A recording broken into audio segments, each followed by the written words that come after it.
നമസ്കാരം. സത്യഭാമേ സത്യഭാമേ സത്യഭാമേ സത്യഭാമ ഇപ്പൊ സോഷ്യൽ മീഡിയയിൽ നിന്ന് അങ്ങ് കത്തുവാണ്. സത്യം പറഞ്ഞാൽ നാട്യശാസ്ത്രത്തിൽ പറയുന്ന ആ രൂപഭംഗിയും ലക്ഷണങ്ങളും ഒക്കെ ഒത്തണങ്ങി ഒരു നർത്തകിയെ കാണാൻ പറ്റിയതിൻ്റെ ഒരു ചാരിതാർത്ഥ്യം കൂടി എനിക്കുണ്ട് ഇപ്പം ഇങ്ങനെ സംസാരിക്കുമ്പോഴേ. ഇപ്പൊ ചിലരൊക്കെ വിചാരിക്കും എന്താണ് ഈ പറഞ്ഞത്. ഒട്ടുമിക്ക പേർക്കും അറിയാം, നമ്മുടെ കലാഭവൻ സഹോദരൻ രാമകൃഷ്ണന്റെ മോഹിനിയാട്ടം ആൾക്കത്ര പിടിച്ചില്ല. കാരണം എന്താ? കളറില്ല പോലും, കറുപ്പാണ്. അത് എങ്ങനത്തെ കറുപ്പ്? കാക്കയുടെ കൂട്ട് കറുപ്പാണ്. പിന്നെ അടുത്ത ഡയലോഗ് എന്താണ്? പെറ്റമ്മ അങ്ങനെ പോലും പറയാതെ പെറ്റ തള്ള പോലും സഹിക്കുകയല്ല. മീഡിയക്കാരെല്ലാം വീട്ടിൽ പോയിട്ട് ആളെ ഇറക്കി മീഡിയയുടെ മുമ്പിൽ സംസാരിക്കുന്ന കേൾക്കുമ്പോഴാണ് മനസ്സിലാവുന്നത് ഒരു കലാകാരിക്ക് ഇത്രമാത്രം അധപതിക്കാൻ കഴിയുമോ എന്ന്. സത്യം പറഞ്ഞ ആള് കുറച്ച് വെളുപ്പൊക്കെ തോന്നുന്നുണ്ട്, പക്ഷെ ആ ഓര ചുറ്റാകെ നിൽക്കുന്ന മൊത്തം ഉള്ളിൽ നിന്ന് വരുന്ന എല്ലാം കറുപ്പാണ്.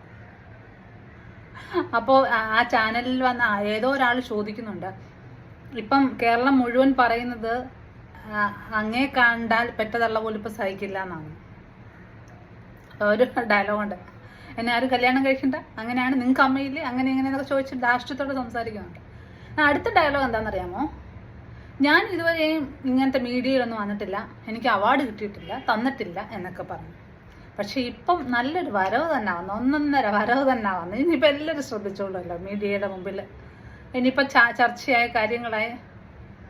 പിന്നെ അടുത്ത ഡയലോഗ് എന്താണെന്നറിയാമോ? നിങ്ങളാരെയും ബോധിപ്പിക്കേണ്ട കാര്യമില്ല, നിങ്ങളുടെ ചിലവിലല്ല ഞാനിവിടെ കഴിയുന്നത്. ഞാൻ നൃത്തം പഠിപ്പിച്ചുണ്ടാക്കിയ പൈസയ്ക്കാണ് ഇവിടെ 3 നില കെട്ടിടം ഞാൻ പണിഞ്ഞേക്കുന്നത്. അപ്പോഴ് എനിക്ക് തോന്നുന്നു ബോർഡ് ഗേറ്റിന് മുമ്പിൽ ഒരു ബോർഡ് തൂക്കി കാണും, കറുത്ത കുട്ടികളെ ഞാൻ പഠിപ്പിക്കില്ല, വെളുത്ത കുട്ടികളെ മാത്രമേ പഠിപ്പിക്കുള്ളൂ.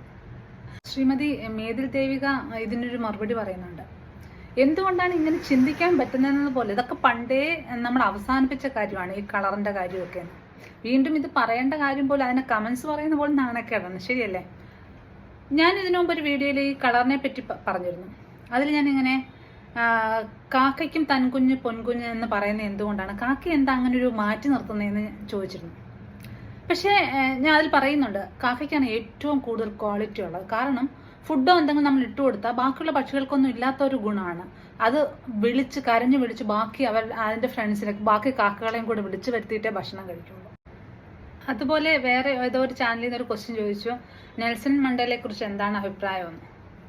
അപ്പം നെൽസൺ മണ്ടേല ആരാണെന്ന് മനസ്സിലായത് പോലും കാണില്ല. പറയാണ്, ഞാൻ പിന്നീട് പറഞ്ഞുതരാം. എന്തായാലും ഇതുപോലത്തെ അബദ്ധങ്ങളും മണ്ടത്തരങ്ങളും പറയാൻ ഇനി ആരെയും വാതുറപ്പിക്കാതിരിക്കുക, അത്രേ ഉള്ളൂ.